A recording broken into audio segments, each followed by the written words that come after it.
मैं सह नहीं सकी। मेरे यीशु की महिमा को इनकार क्यों किया जा सकता है? यीशु चेहरा नहीं देखता प्रियो, सुंदरता आपकी नहीं देखता, आपकी आवाज़ को नहीं देखता, वो आपके मन को देखता है। और जब गा रहे हैं उसके विचारों को, उनके शब्दों को आपके हृदय में इनकलकेट कर देता है, तब वही सच्चा गीत होता है। आप ढेर सारे साज और बाजे के साथ आएं, परंतु यदि मन में उसके प्रति उन शब्दों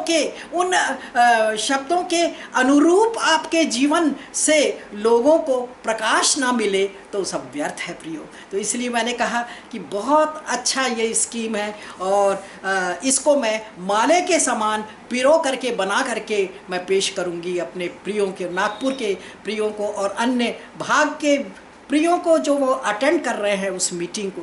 क्योंकि हम लोग तो एक यात्री हैं, हम लोग तो परदेसी हैं। क्यों यात्री हैं, क्यों परदेसी हैं?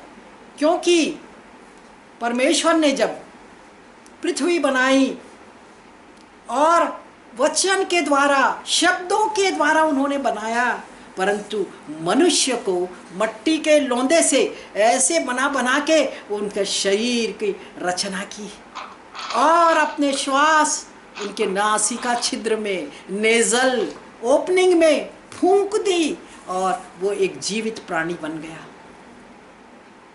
जब परमेश्वर ने देखा कि आदम अकेला, उसका रहना ठीक नहीं है, तब उसके बाद में उसने नारी बनाई। आदम को उसने पहले ही बता दिया था कि ये इस पूरे अदन की वाटिका के फल खा सकते हो तुम, पर एक फल नहीं खाना, भले बुरे के, ज्ञान के। परंतु जब नारी का उसके साथ मेल मिलाप हुआ, मेल मिलाप का तात्पर्य है जब परमेश्वर ने नर और नारी करके जब जन्म दिया, उनको उनकी सृष्टि की, उनको बनाया मिट्टी के लोंदे से, तो और श्वास अपनी आत्मा उसमें भर दी, और तब उन्होंने एक ही बात कही थी, उस पेड़ के फल को नहीं खाना, परंतु उन्होंने खाया और पाप कर बैठे। और वो पाप की पीढ़ी हम सब हैं, पूरे विश्व के, पृथ्वी के लोग हैं प्रियो। ये सब पाप आ गया तो हम लोग का पाप की मजदूरी मृत्यु है।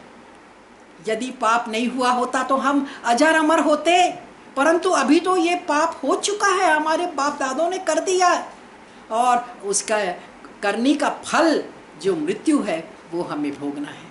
तो इस प्रकार हम लोग यात्री हैं, और यात्री और परदेसी हैं, हमको ज़्यादा दिन यहाँ रहना नहीं है प्रियो।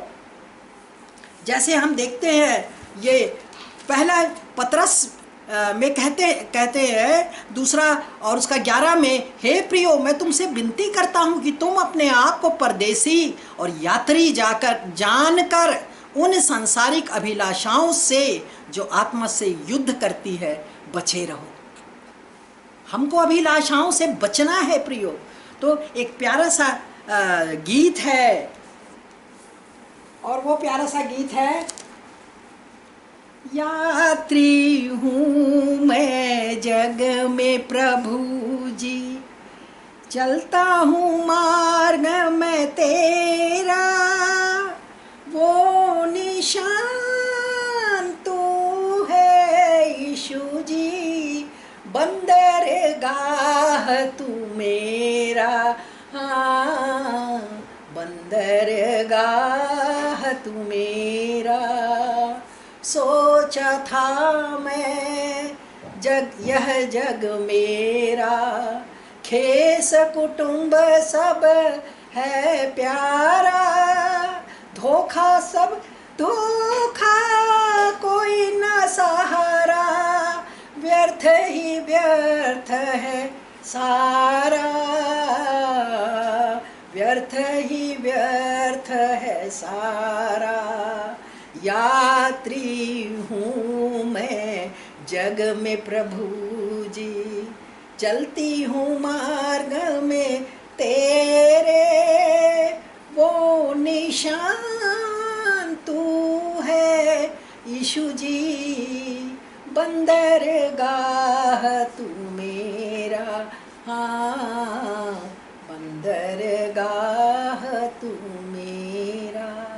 सच में बंदरगाह होता है, जब नावें में आकर के रुकती हैं, आराम करती हैं, और वो हमारे को इस प्रकार, मैं यात्री हूँ और बंदरगाह जो है हमारा यीशु है, और केवल यात्री नहीं हूँ पर हम यहाँ परदेसी है, परदेशी है हम यहाँ थोड़े दिनों के लिए, मैं यीशु के संग एक दिन स्वर्ग जाएंगे, खुदा को देखेंगे, धन्य हो जाएंगे, यीशु को देखेंगे, धन्य हो जाएंगे, हम यीशु के संग एक दिन स्वर्ग जाएंगे। हम कारिता करते हुए बाप दादों से पैदा हुए, और आज की पीढ़ी, आज तक की पीढ़ी 2022 तक की पीढ़ी आज तक उस पाप में वो और शरीर की अभिलाषाओं में लिपटी हुई है। सच में हमको सावधान रहना है, परमेश्वर के साथ चलते चलते चलना है। तकलीफ़ें आएंगी, मुसीबतें आएंगी, पर फिर भी हमें आराम नहीं करना है, हमें गुनगुना नहीं रहना है, हमें सरगर्म रहना है प्रियो। हमेशा परमेश्वर का कोई भी काम आता है प्रियो, तुरंत तैयार हो जाइए। मैंने बताया था आपको कि कैसे मेरा ऑपरेशन हुआ था 11th को, और 13 को मेरे को प्रचार करना था। जबकि आँख का ऑपरेशन होता है तो कहते हैं लाइट नहीं लगाना चाहिए। मैंने कहा प्रभु अब तो ये जीवन, मैं यात्री हूँ, पर